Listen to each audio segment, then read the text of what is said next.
Hello everybody, it's Peter. It's Thursday the 2nd of July, about 5:15, and I'm in a church, believe it or not, the United Reformed Church. Why am I here? Because there's an HS2 Exhibition, and there seem to be, if I scan around clockwise, as is my wont, about 4 display positions, stations, you can almost say stations. Let's have a look at the first one.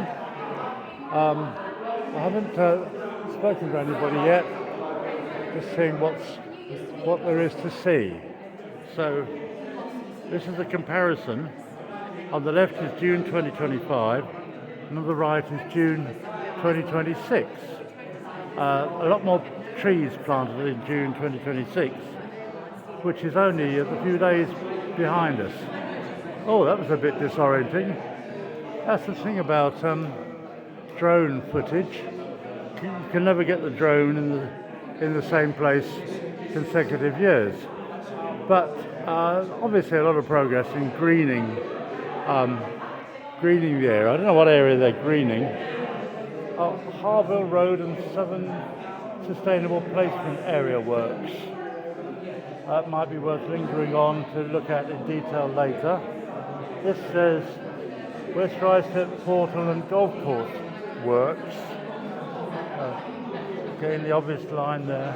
And this one is Breakspear Road South works area.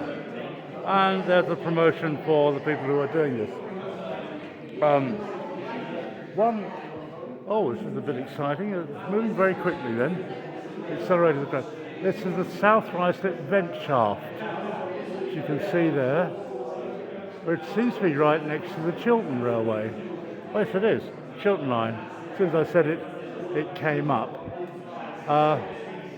So, interesting for those people who are into vent shafts.